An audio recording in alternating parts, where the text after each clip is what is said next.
firman Tuhan. Shalom Bapak Ibu. Sekali lagi shalom. Ada sukacita di rumah Tuhan. Amin. Haleluya. Siang hari ini kita mau bersama-sama datang kepada Tuhan, membawa setiap kerinduan kita, penyembahan kita, pengagungan kita kepada Tuhan.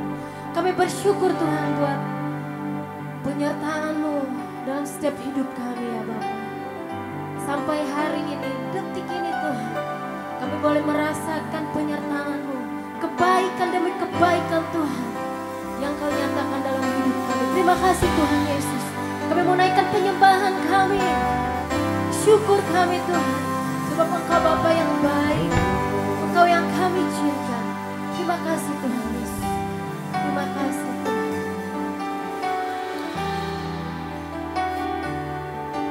Terima kasih Yesus.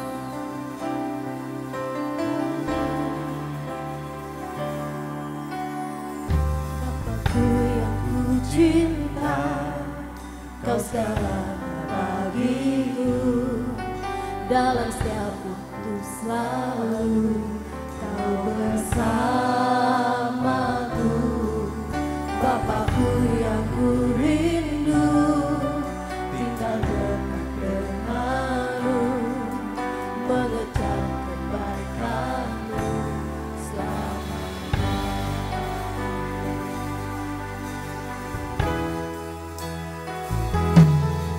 Bapakku yang ku cinta, Kau segalanya bagiku.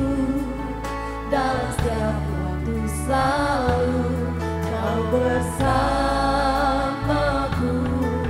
Bapakku yang ku rindu, tinggal dekat denganmu, mengecap kebaikan-Mu selamanya. Bersama-sama katakan, Kau sungguh baik, baik bagiku. Kasih-Mu nyata dalam hidupku.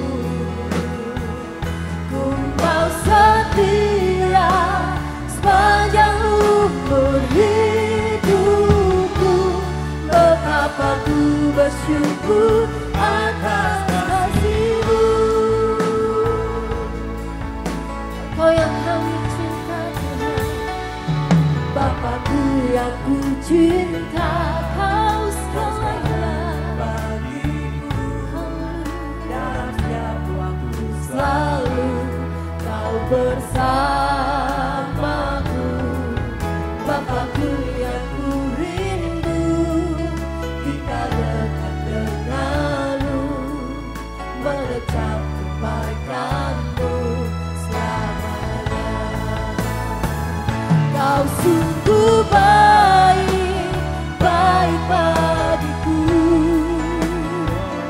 Kasih-Mu nyata dalam hidupku. Ku mau setia sepanjang umur hidupku. Betapa ku bersyukur atas kasih-Mu. Engkau sungguh baik, Engkau baik bagi kami Tuhan. Kasih-Mu nyata dalam hidupku. Ku mau setia sepanjang umur hidupku. Betapa ku bersyukur atas kasih-Mu. Betapa ku bersyukur atas kasih-Mu. Betapa ku bersyukur atas kasih-Mu. Kami bersyukur Tuhan atas kasih-Mu, kasih setia-Mu Tuhan, yang tak pernah habis dalam hidup kami. Haleluya.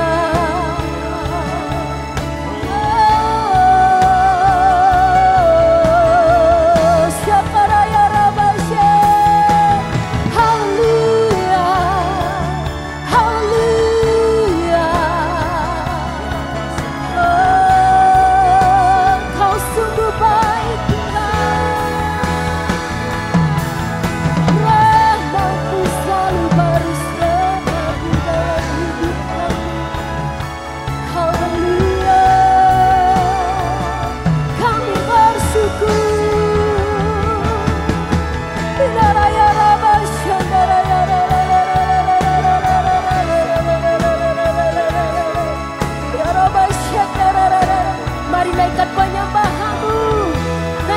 bersyukur-Mu. Haleluya, katakan Yesus baik. Serukan sebab Dia baik dalam hidup kami.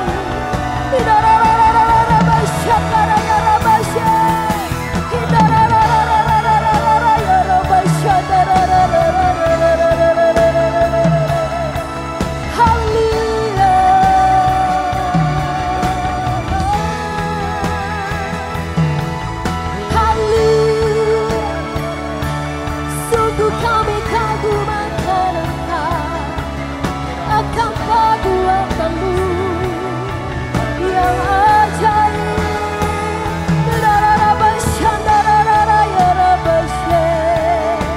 Haleluya, haleluya, oh Jesus.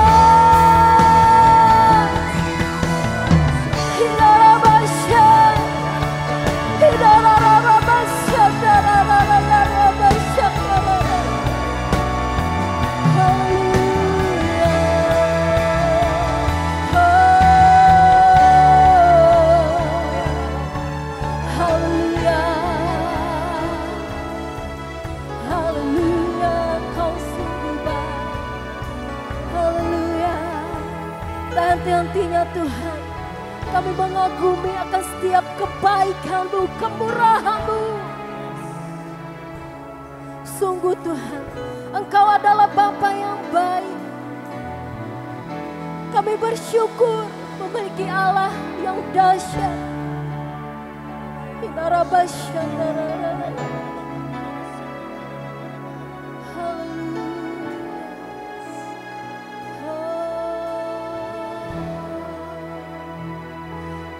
Sungguh baik, baik bagiku. Kasih-Mu nyata dalam hidupku. Ku mau setia sepanjang umur hidupku. Betapa ku bersyukur atas kasih-Mu. Saya undang jemaat Tuhan semua untuk bangkit berdiri. Kau sungguh baik, baik bagiku. Kasih-Mu nyata dalam hidupku. Ku mau setia sepanjang umur hidupku. Betapa ku bersyukur atas kasih-Mu. Kami mau katakan, kami kagum akan Engkau Tuhan. Ku kagum, hormat akan Engkau. Ku kagum, hormat akan Engkau. Kau Allah yang layak dipuji. Ku kagum akan Engkau. Kami kagum akan Engkau. Ku kagum, hormat akan Engkau. Ku kagum, hormat akan Engkau. Kau Allah yang layak dipuji. Ku kagum akan Engkau. Ku kagum akan Engkau. Kami kagum. Katakan Yesus, Yesus.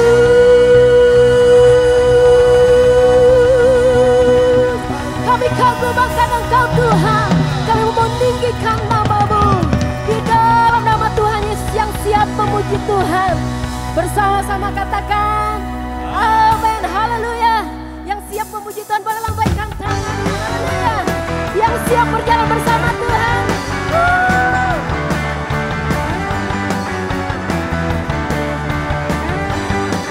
Bersama-sama katakan, tak pernah ku ragu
setiamu kau pegang hidupku.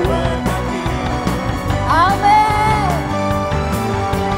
Sepenuh jiwaku ku yakin dan percaya kau tuntun langkahku. Yesus kaulah Raja dalam hidupku, berkuasa berjaya untuk selamanya. Hanya Kau Tuhan, sumber kekuatan, kuasa-Mu tercurah bagiku senantiasa. Dengan-Mu Tuhan kami mau berjalan dari kemuliaan sampai kemuliaan selamanya. Boleh tepuk tangan.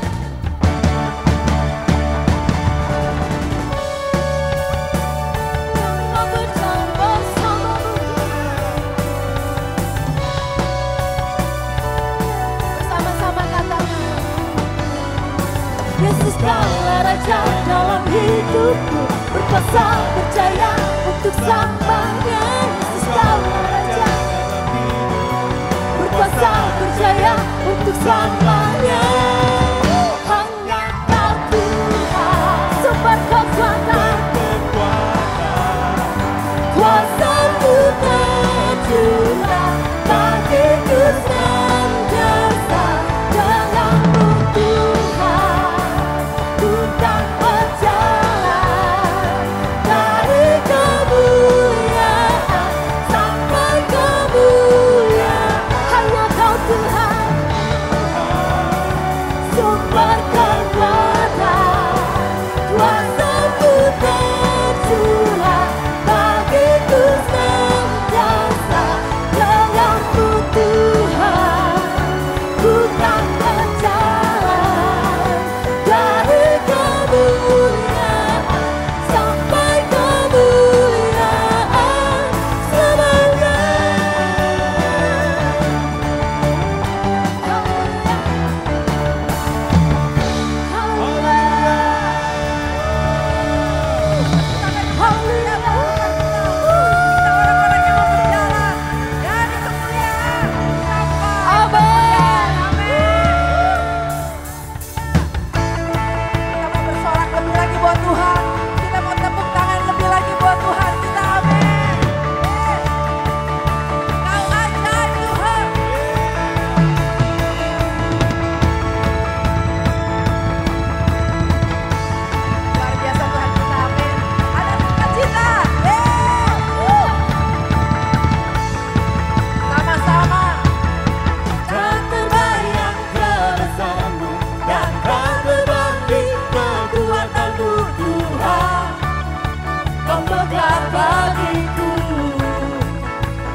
Jiwa dan pengharapan aku serahkan untuk rencana-Mu Tuhan.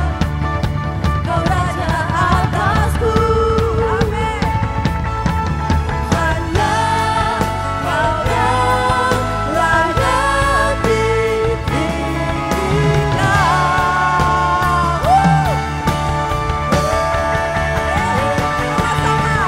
Ajar Kau Tuhan, aku tak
Sekalipun ada tantangan dalam hidup kita, kita tetap percaya bahwa Tuhan kita Allah yang sanggup. Amin. Haleluya. Apapun yang kami hadapi Tuhan, sesulit apapun, kami tidak pernah menyerah. Kami tidak sekali-sekali akan menyerah Tuhan. Terima kasih.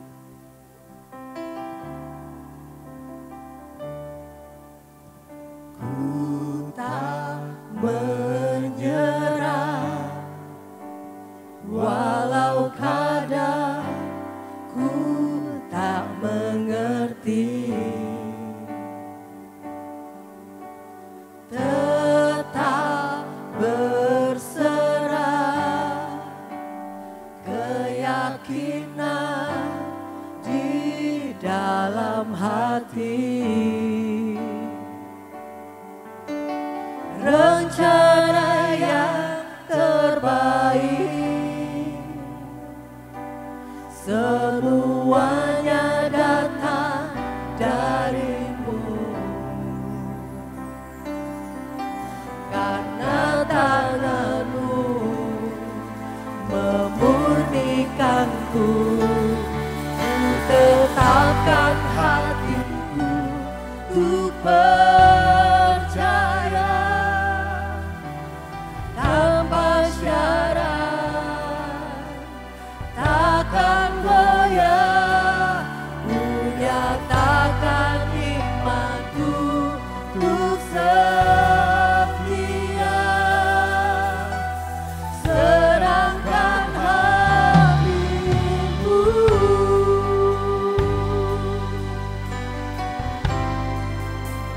Sama kita katakan, Ku tak menyerah, walau kadang ku tak mengerti, tetap berserah, tetap berserah, keyakinan di dalam hati. sebab kami tahu Rencana yang terbaik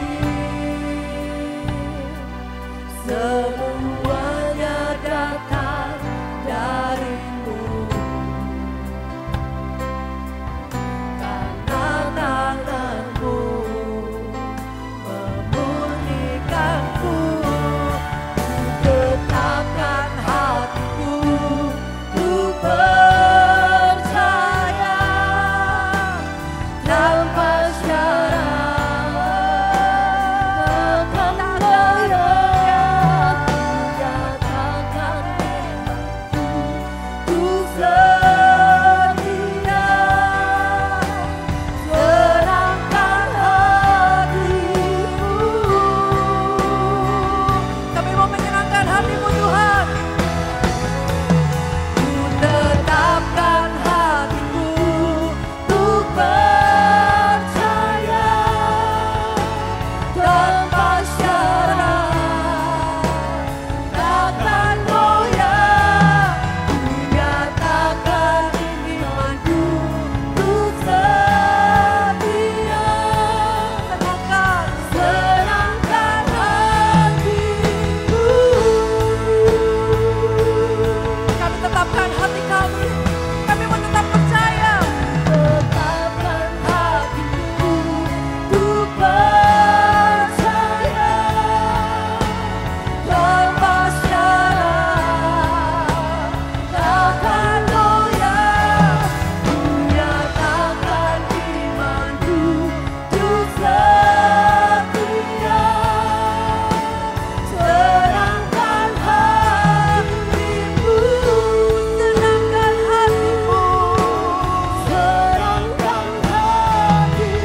kekuatan kami Tuhan.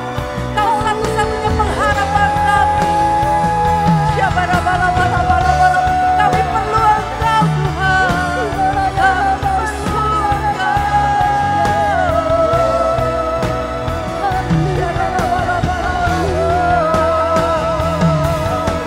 Kami katakan hati kami pagi ini Tuhan. Kami tetap berserah. Kami mau tetap percaya.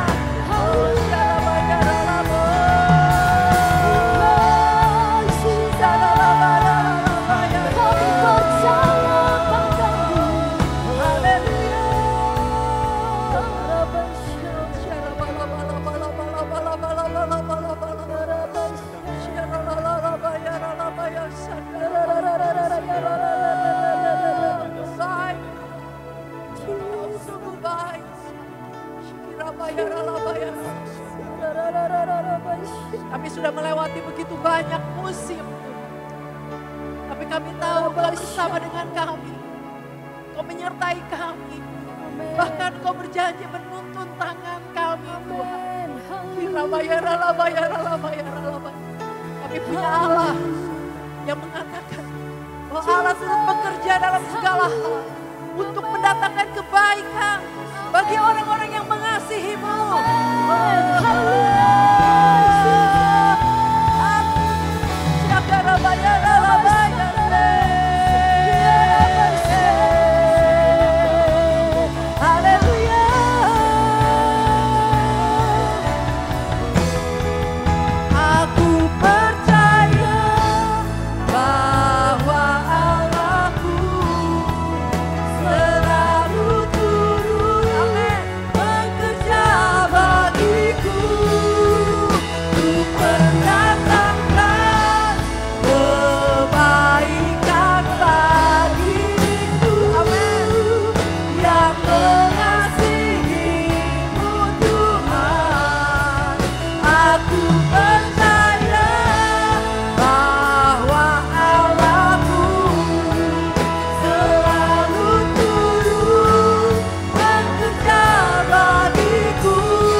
Aku percaya.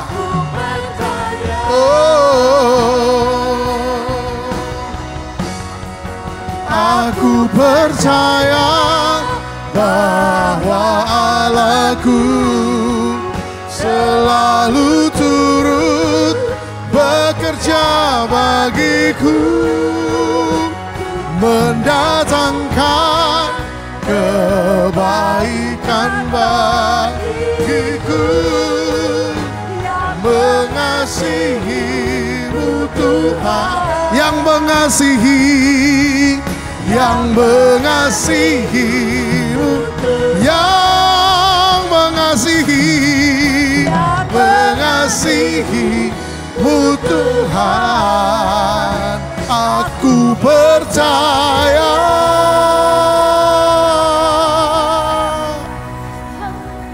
Haleluya.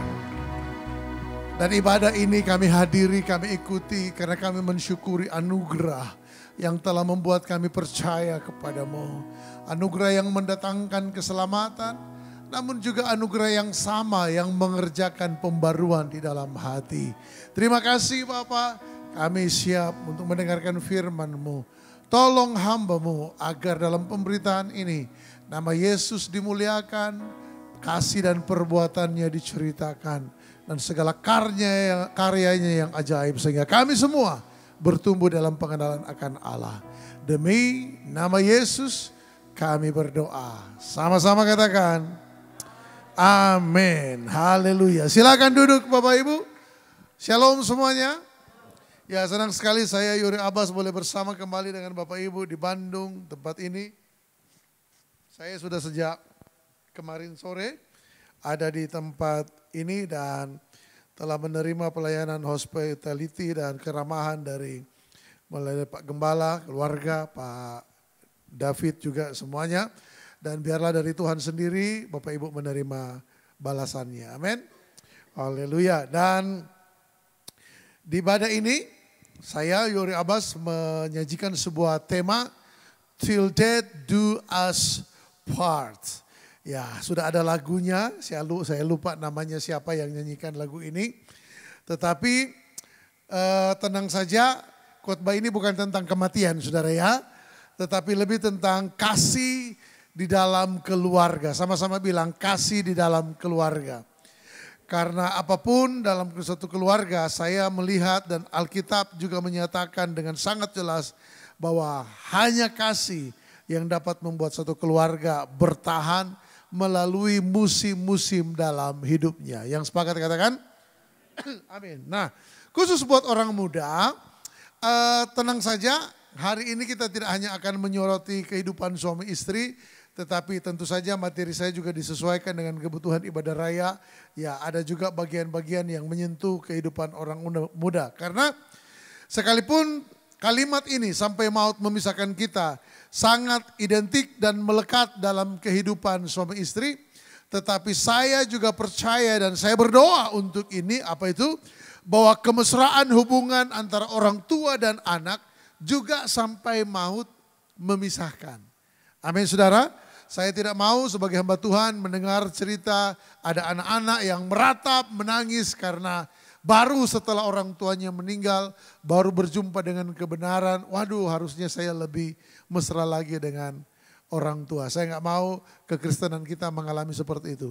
Kalau sudah terlanjur mengalami itu, percayalah anugerah Allah memulihkan hidupmu.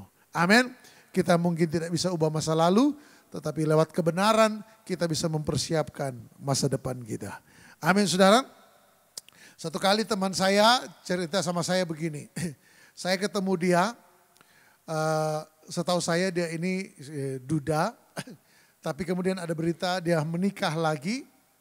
Lalu saya jumpai dia karena sudah beda kota, dia pas datang ke Bekasi saya jumpai dan coba bertanya kabar istrinya yang baru dia belum lama, bukan baru ya. Ya udah dia nikahi, lalu saya tanya gimana, apa kabar istri? Ya kan, tapi jawabannya sungguh sangat gak nyambung. Karena dia jawab langsung ngegas, kata anak-anak muda. Dia jawab begini, menurut Pak Pendeta, lebih baik mati nanti atau mati sekarang? Loh, saya pikir ini agak gak nyambung sama pertanyaannya. Orang saya tanya kabar istrinya karena istrinya itu setahu saya satu profesi sama saya. Ya kan, hamba Tuhan dan bergelar teologi tentu saja. Apa hubungannya? Ditanya kabar istrinya yang pelayan, jawabannya lebih baik mati nanti atau mati sekarang. Nah, karena saya menangkap kayaknya kurang oke, saya mungkin berpikir waktunya nggak tepat bertanya. Lalu udah saya nggak nyambung lagi, kami melanjutkan dengan main pingpong bareng di Bekasi. Beberapa waktu kemudian saya dapat kesempatan melayani di daerah Sulawesi Utara tempat kami mengenal. Lalu berjumpa dengan gembala tempat kawan saya ini sempat beribadah kalau di kampung halamannya. Dan saya ketemu dan saya tanya begini sama gembalanya. Saya heran kenapa teman kita itu waktu saya tanya apa kabar istrinya, dia jawabnya lebih baik mati nanti atau mati sekarang. Nah teman saya yang gembala waktu dengar itu, dia ngakak, dia tertawa ya kan. Karena rupanya waktu saya bertanya itu, dia sudah ganti istri saudara-saudara. Ya ini luar biasa ya, satu pria jatah 3 anak muda jomblo dia ambil semua sama dia. Jadi dia 3 kali menikah.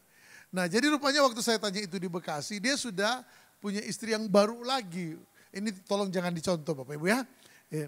Nah tapi alasan kenapa dia yang pertama meninggal, yang kedua bercerai dan sekarang yang ketiga. Kenapa sampai bercerai dengan yang kedua? Itu yang buat teman saya yang pendeta itu tertawa ngakak. Karena rupanya begini, istri yang kedua ini adalah seorang karateka. Karateka hamba Tuhan. Ini cocok sekali, jadi bagus untuk jemaat yang agak susah bertobat saudara ya. Jadi, mau buka hati dalam kebenaran firman atau pukulan-pukulan. Nah bukan setiap kali sih, ada beberapa pertengkaran mereka berdua yang berakhir dengan adu fisik. Nah karena kawan saya ini rupanya ilmunya belum seberapa dibanding istrinya. Jadi menurut cerita kawan saya yang pendeta itu, kawan kami ini beberapa kali ditemukan dalam keadaan TKO di rumah. Benar-benar bukan TKO, KO. Kalau TKO itu kan ya masih bisa berdiri tetapi ditahan wasit. Benar-benar pingsan. Jadi dia berpikir kalau dia terus sama yang ini dia akan mati sekarang. Jadi lebih baik matinya nanti ya kan. Nah kalau kita bicara tentang topik till death do us part, seringkali orang pakai kalimat ini untuk lucu-lucuan aja saudara ya. Ya kan. Apakah dia pasanganku sampai aku mati atau jangan-jangan gara-gara dia aku malah mati. Coba lihat kanan kiri. Ya kamu pasangan aku sampai aku mati. Katakan amin. Haleluya. Haleluya puji Tuhan. Ya ada bapak-bapak yang langsung gak enak duduknya. Yesus Tuhan tolong. Yesus Tuhan tolong. Pakai dia bicara Tuhan. Pakai dia bicara. Ini waktunya Tuhan. Haleluya. Oke. Kolose pasal 3. Bapak Ibu saya sarankan membuka aplikasi Alkitab dalam handphone Bapak Ibu.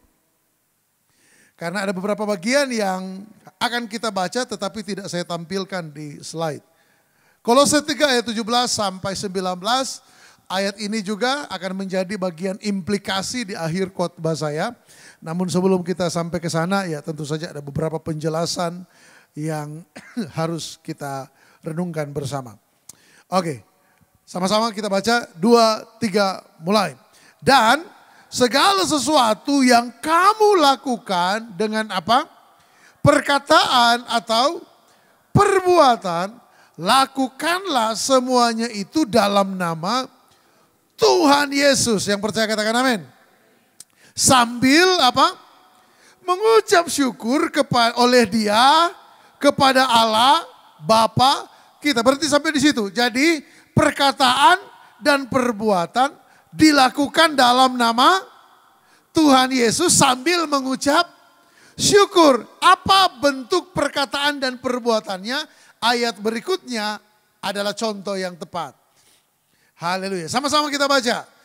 Hai istri-istri, tunduklah kepada suamimu. Para istri katakan, haleluya. Sebagaimana apa?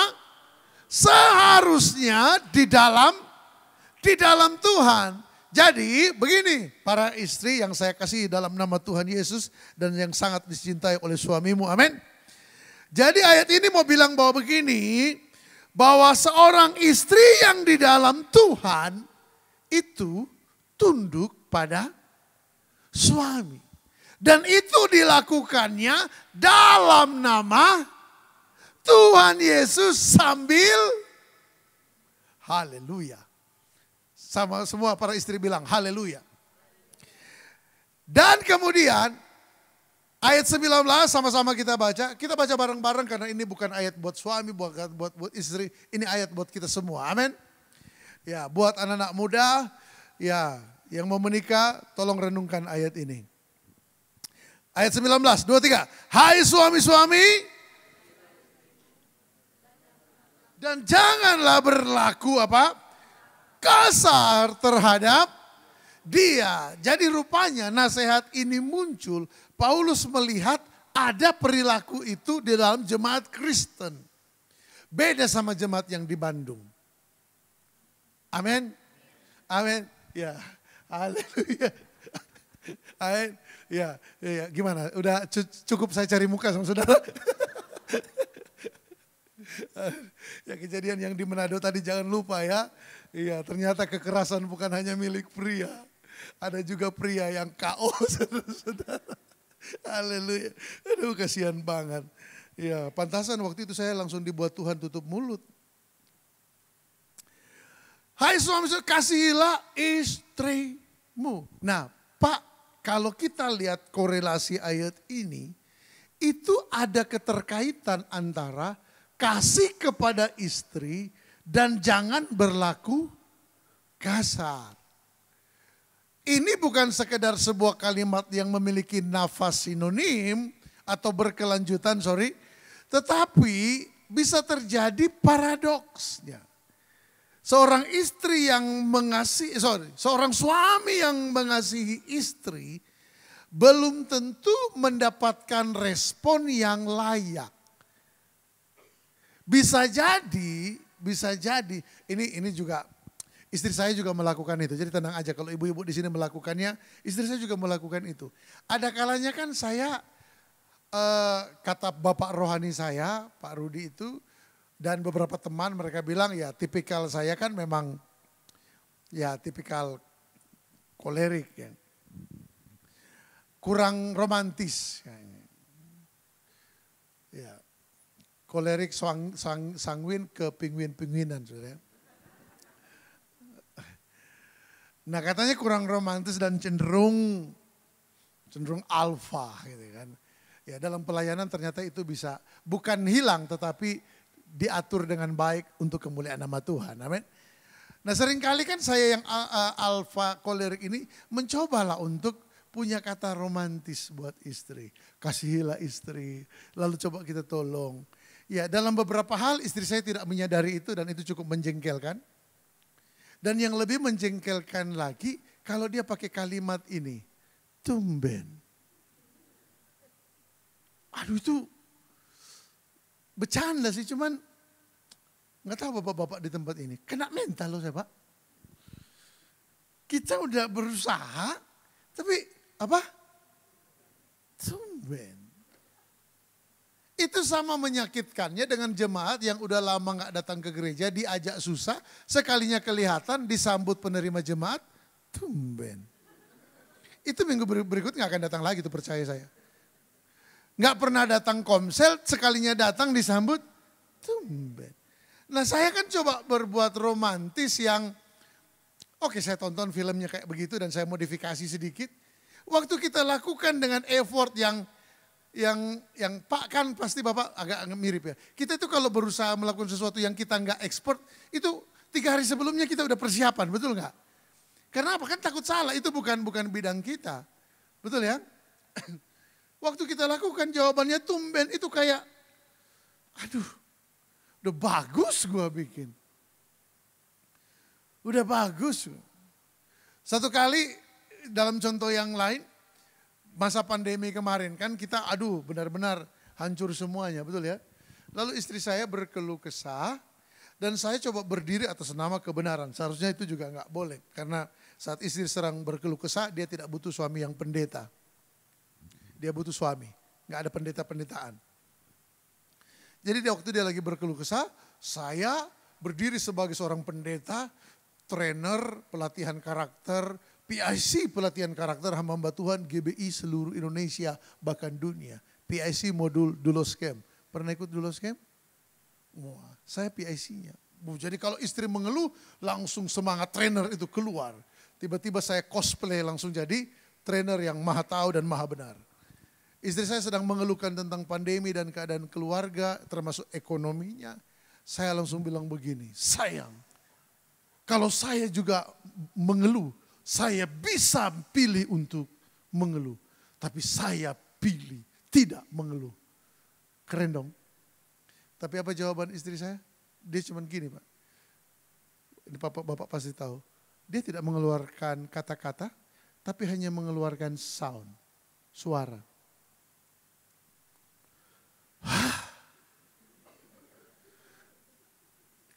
Kembali saya kena mental.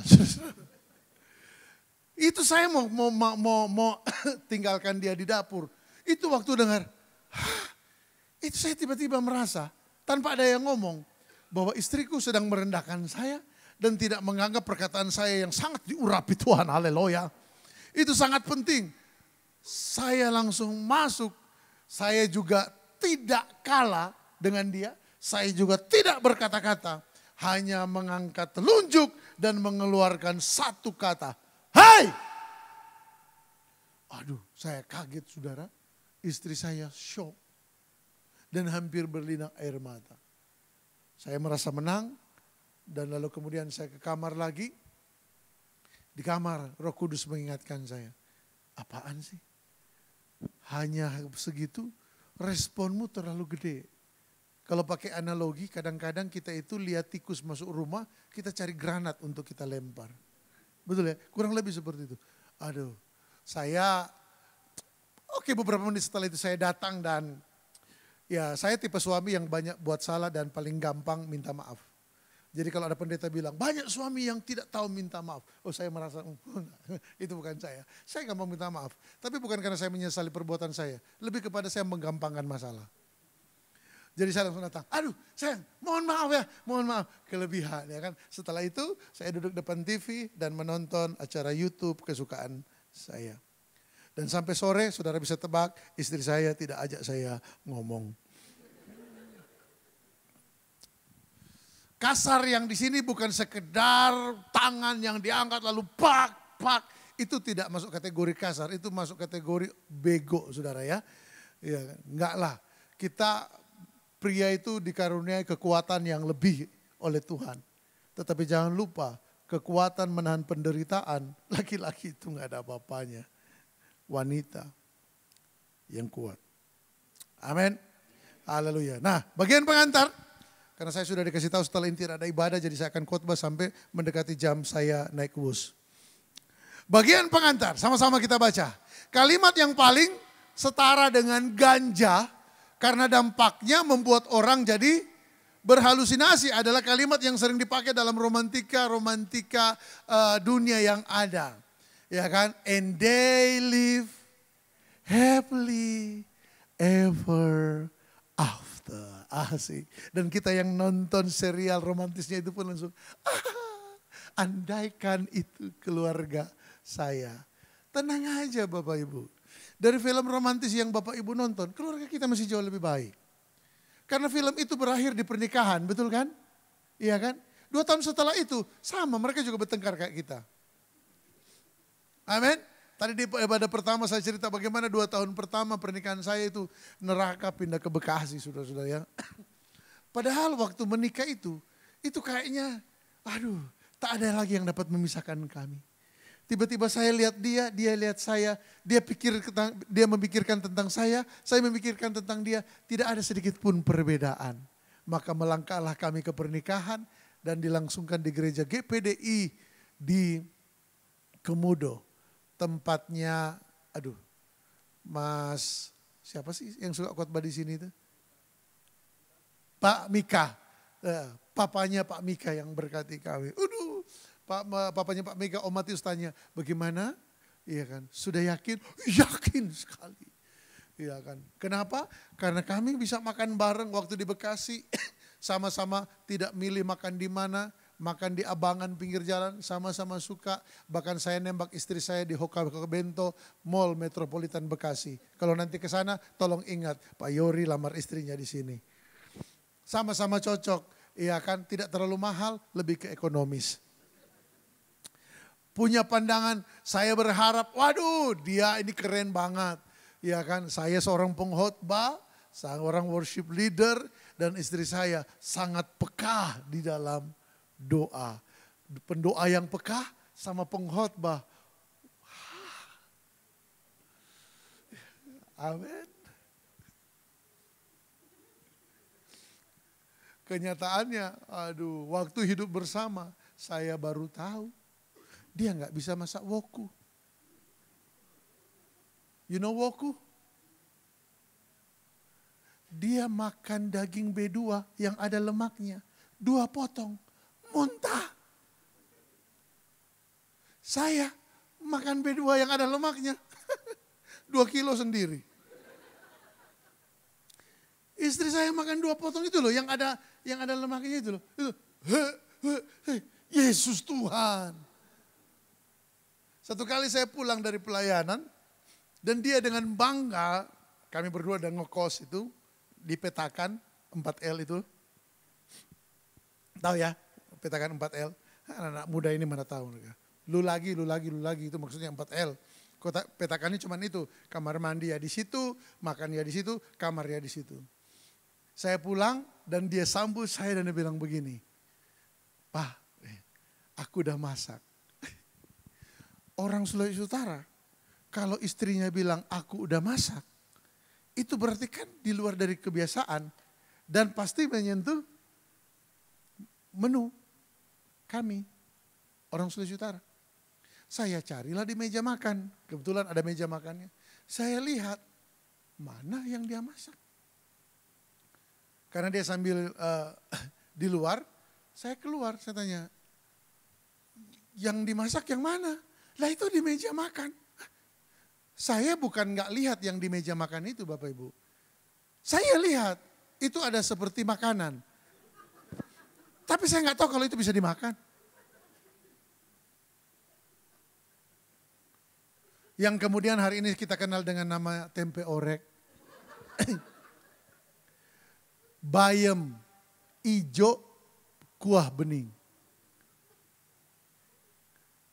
Saya nggak tahu itu bisa dimakan saudara-saudara. Bayam ada di sangir, merah. Kuahnya juga ikut merah. Bening. Wow. Karena saya kan merantau, memang ngekos, tapi suka main ke kakak saya, orang Sangir juga. Jadi tidak banyak yang berubah sebenarnya untuk menu makanan. Kecuali saya mengenal pecel lele sama kelapa muda yang dijual. Come on, ayolah orang Jawa Barat. Bagaimana mungkin kamu jual kelapa muda? Kelapa muda kamu ke Sangir, gratis. Lalu tempe orek. Di Sangir ada tempe. Kami masak tempe. Tapi sepedas. Mantap. Saya nggak bisa bedakan itu tempe apa onde-onde. Karena onde-onde di kami pakai gula merah. Ini kenapa tempe dikasih gula merah? Aduh saya Tuhan. Lalu saya marah dan saya masih ingat kalimat saya. Kalimat itu meruntuhkan sukacita dia hari itu. Bahkan beberapa hari setelah itu. Saya bilang begini. Makanan babi siapa ini?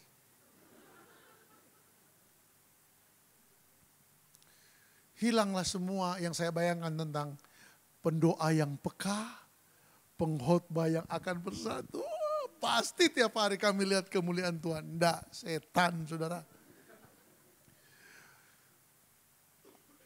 Pak, tapi puji Tuhan ya, enggak sampai cerai. 2 kali istriku tinggalkan saya.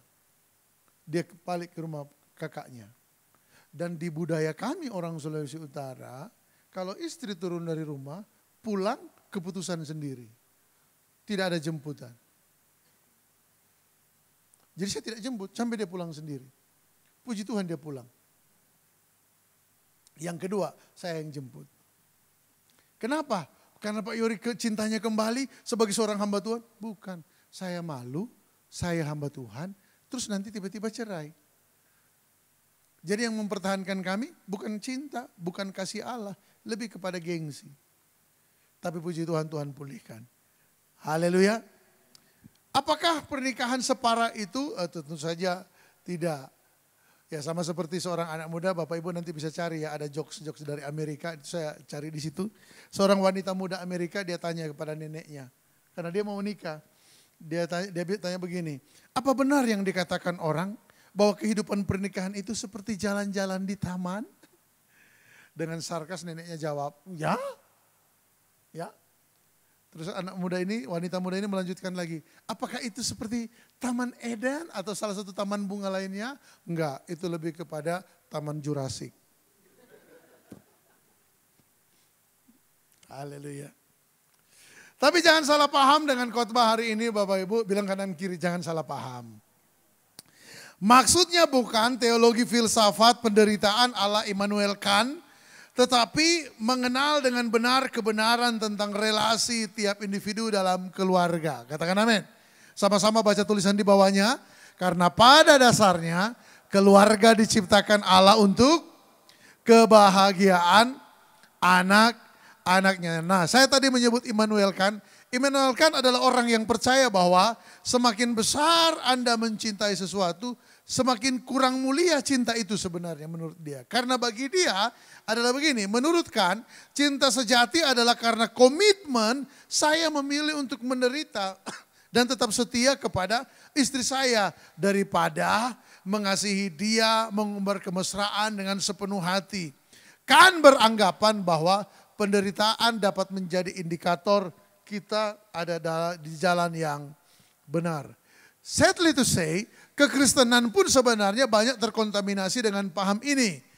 Karena dalam kekristenan kita ada dua kubu yang membangun teologinya sendiri, yang tidak teologi Injil.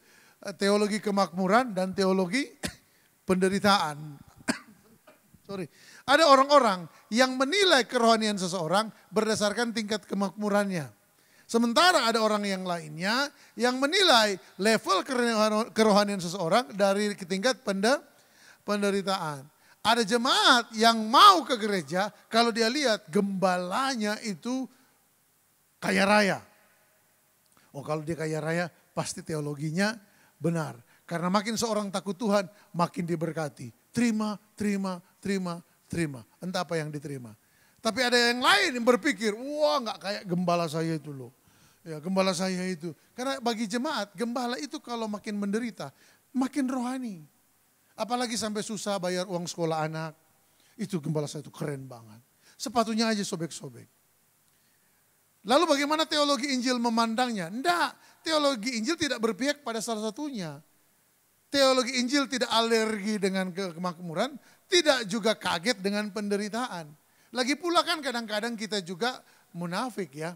Kita menyerukan anti teologi kemakmuran. Tapi dalam hati kalau bisa hidup saya makmur. Betul ya? Kita juga wah kami siap menderita. Iya kan? Tapi ada masalah penderitaan sedikit, update status. Inilah orang kalau lagi menderita, ditinggalkan oleh kawan-kawan. Ya ilah, bangun bos, tidurmu terlalu miring. Injil justru menyoroti dari mana datangnya kemakmuran dan dari mana datangnya penderitaan. Sama seperti ekspresi ibadah, Injil itu menyoroti motif ibadahnya.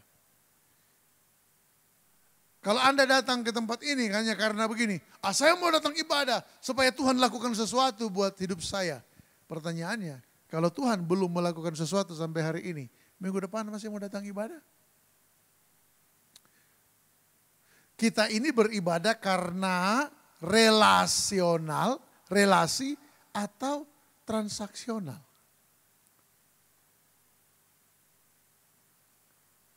Makanya tidak heran doa-doa kita tidak beda dengan komplain-komplain kepada kotak-kotak saran setiap BUMN, betul ya?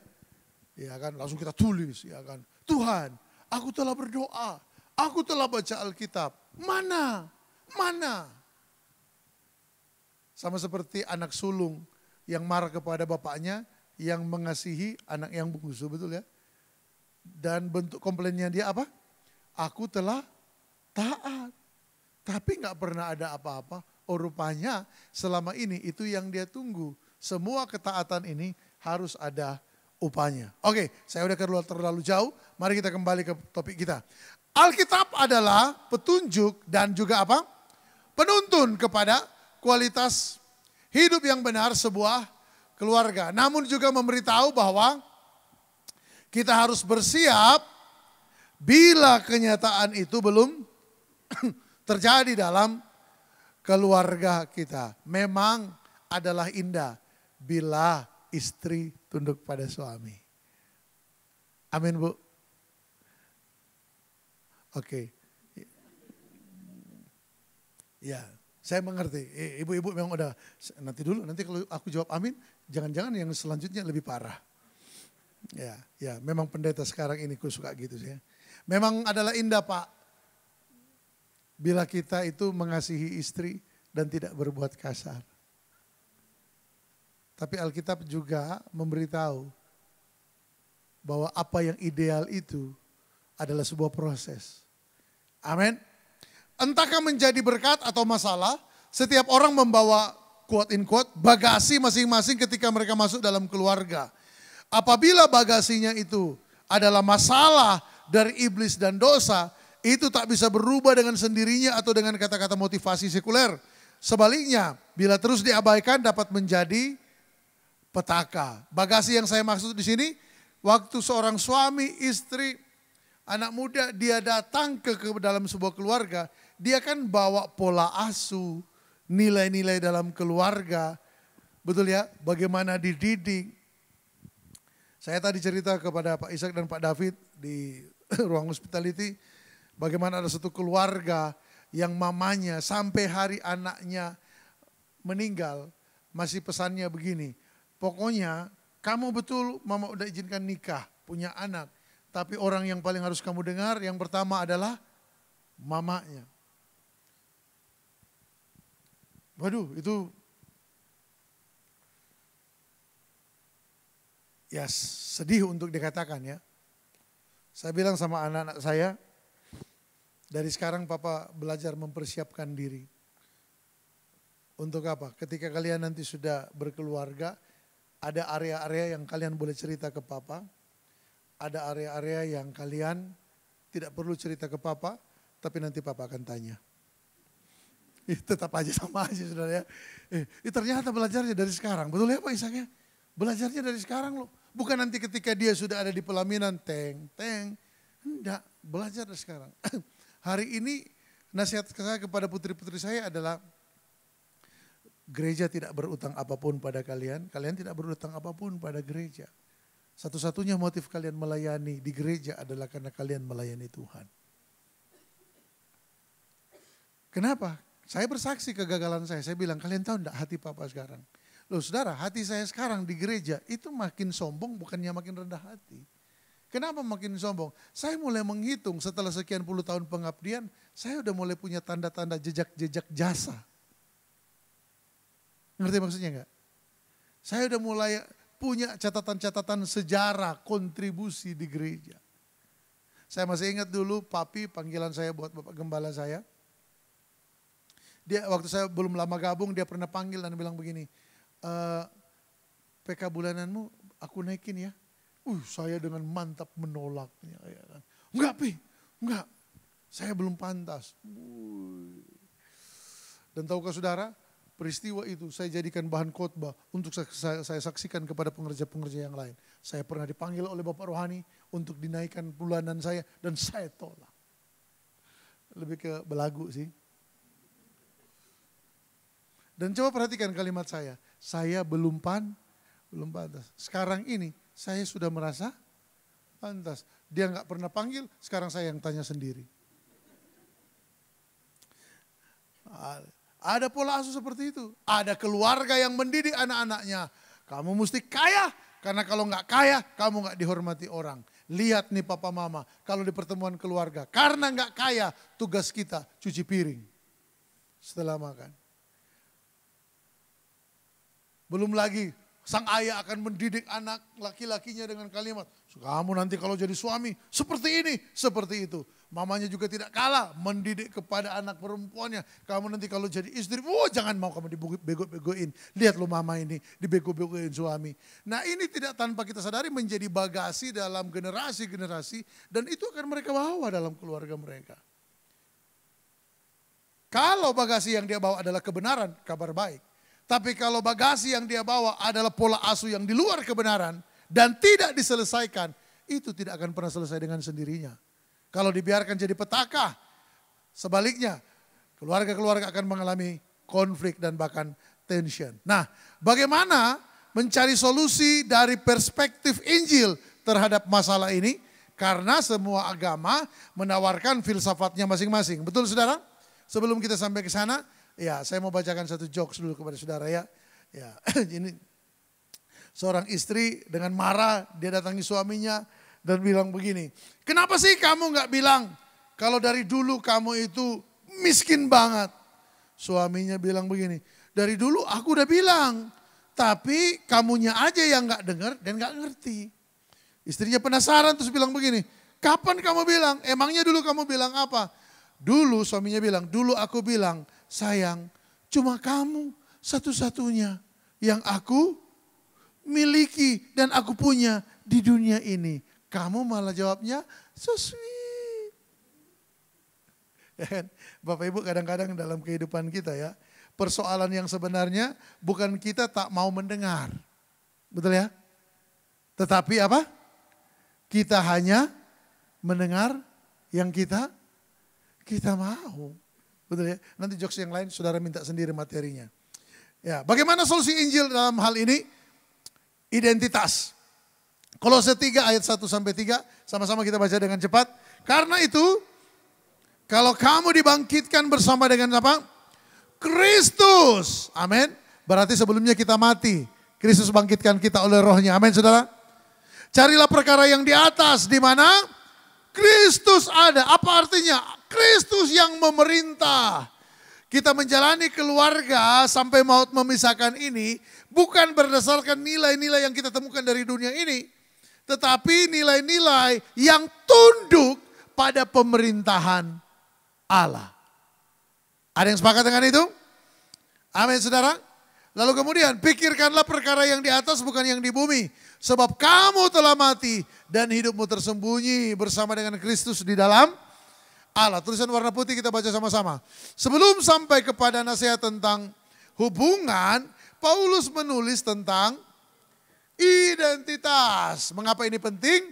Identitas adalah apa?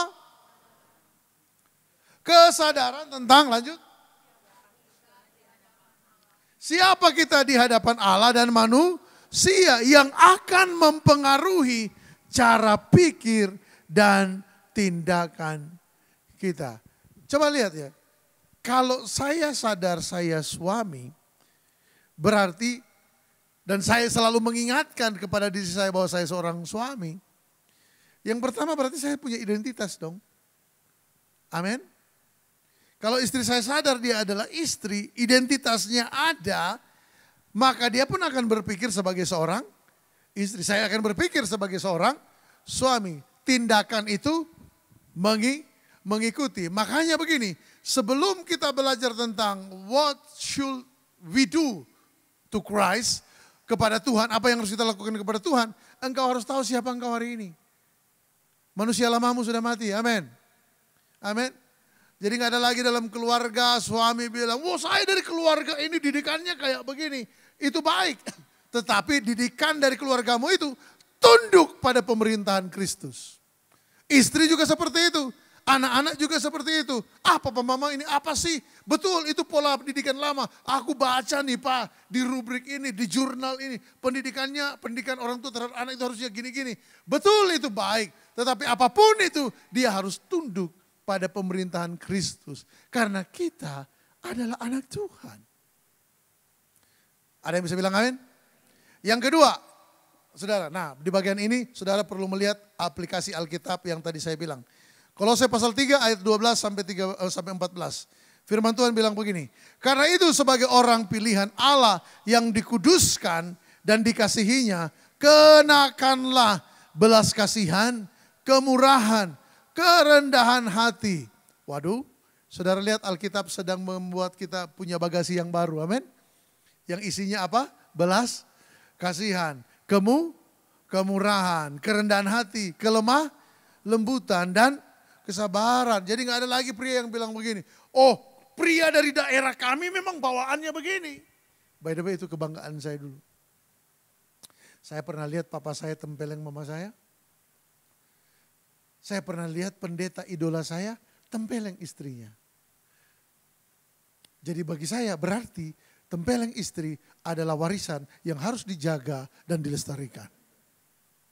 Apalagi ada embel-embel. Ada embel-embelnya begini. Orang yang sok bijak akan bilang begini. Memang tempeleng itu nggak boleh. Tapi yang sok bijak itu begini. Tapi pada tingkat tertentu asik. Ada kan yang kayak begitu? Kan? Sebenarnya nggak boleh. Tapi pada tingkat tertentu. Haleluya. Terima kasih Bu. Ibu sudah membantu saya. Tapi ternyata firman Tuhan ayat 13. Sabarlah kamu seorang terhadap yang lain. Dan ini dia, perhatikan. Dan ampunilah seorang akan yang. Anak-anak muda pernah dikecewakan oleh orang tua? Rupanya pengampunan ini bukan cuma tentang bos dan karyawan, sesama komunitas. Dimulai dari rumah, amin. Amin. Orang tua yang punya ekspektasi berlebih terhadap anak dan akhirnya kecewa. Anakmu tidak seperti yang engkau harapkan. Ampuni. Istri kepada suami, ampuni. Suami kepada istri, ampun. Kalibrasi hati kita ditata ulang dengan Injil. Karena kalau enggak, yang paling gede itu jadi apa? Ekspektasi kita. Sebagai orang tua saya pun belajar untuk memanage ekspektasi saya terhadap putri-putri saya.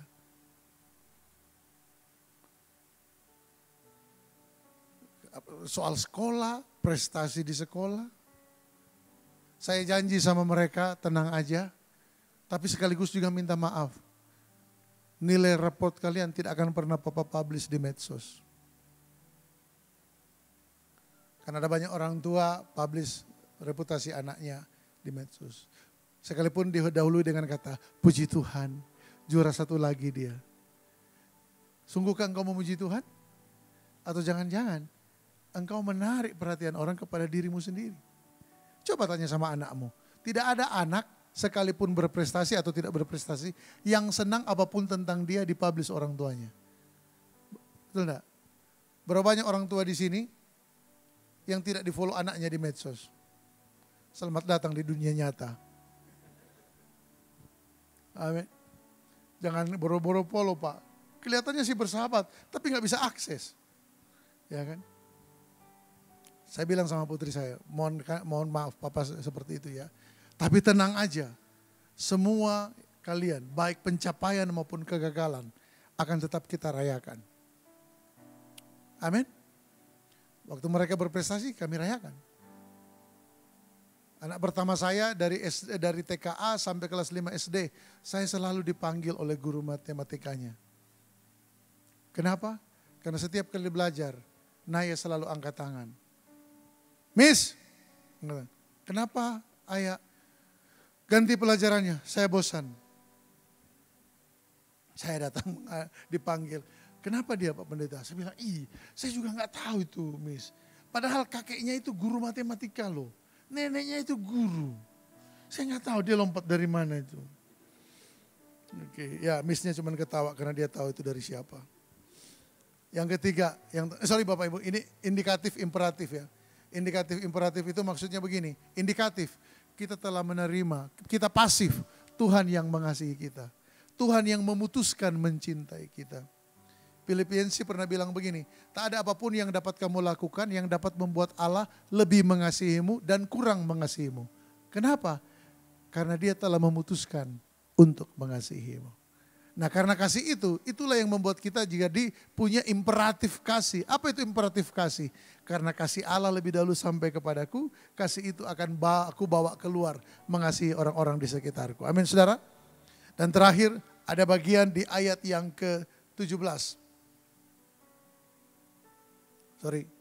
Ayat yang ke-17.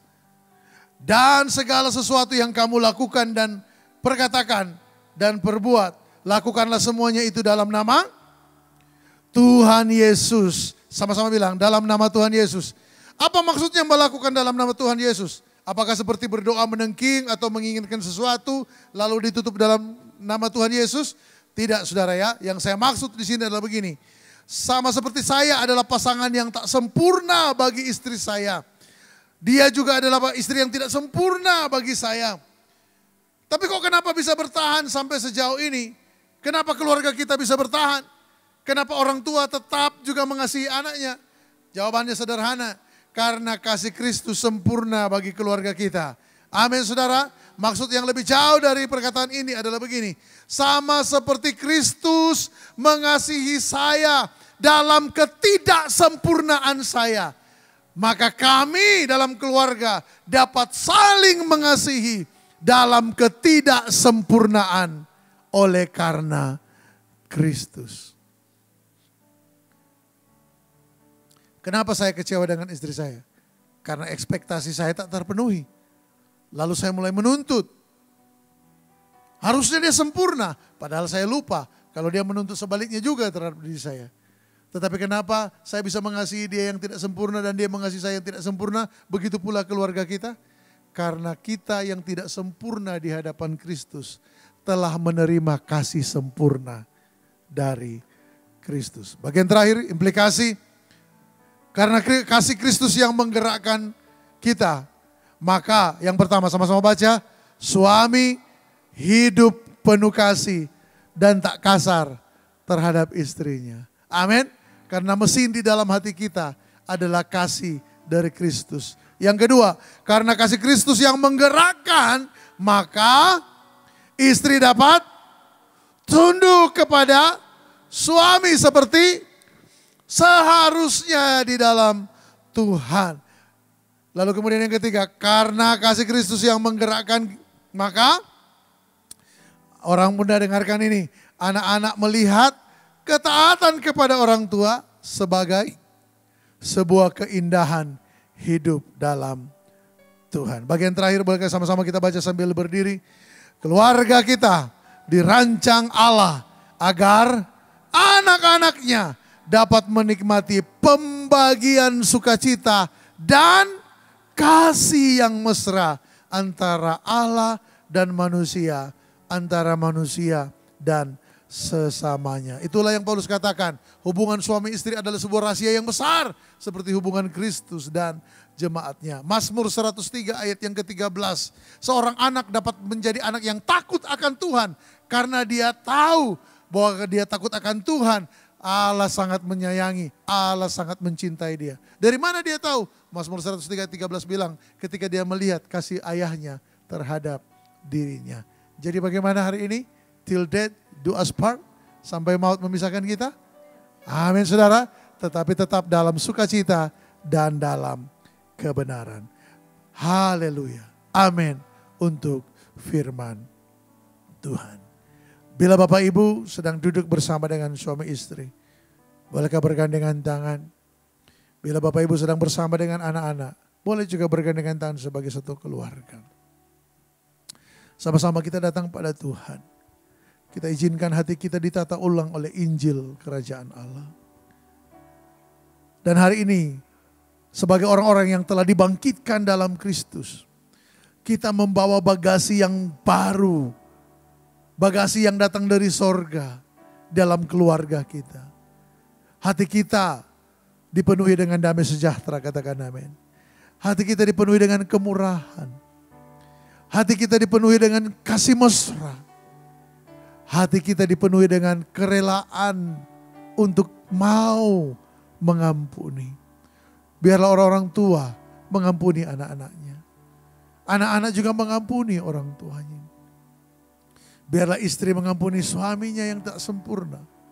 Dan demikian juga suami mengampuni dan mengasihi istrinya yang tak sempurna. Karena kita yang tidak sempurna ini telah menerima cinta yang sempurna dari Kristus, dari Allah. Dia yang rela mati bagi kita, supaya kita yang tidak sempurna dan binasa beroleh hidup yang kekal. Bapa, penuhi keluarga kami dengan damai sejahtera-Mu, dengan sukacita-Mu, sehingga hubungan dalam keluarga ini adalah hubungan yang memancarkan kasih-Mu dan kemuliaan-Mu. Terima kasih Tuhan. Hamba-Mu selesai dalam pemberitaan Injil di tempat ini. Dan bagi-Mu segala hormat sanjungan sampai selama-lamanya. Demi nama Yesus, semua yang menerima kebenaran ini sekali lagi katakan, Amin. Jutaan jemaat yang dikasih Tuhan Yesus, sebentar kita akhir ibadah kita pada siang hari ini, saya undang kita angkat kedua belah tangan kita, arahkan hati kita, fokuskan dan terus terhubung dengan Yesus senantiasa. Pergilah, pulanglah dan jadilah saksi-saksi Kristus. Mari jemaat yang dikasih Tuhan, terimalah berkat damai dan sejahtera daripada Allah Bapa, kasih karunia daripada Tuhan Yesus Kristus, dan persekutuan Roh Kudus yang indah dan manis menyertai setiap kita semua. Mulai daripada siang hari yang indah ini sampai hari Maranatha, Tuhan Yesus menjemput setiap kita di awan-awan yang permai. Setiap kita yang percaya menerima, kita sama-sama katakan, amin. Tuhan Yesus berkati.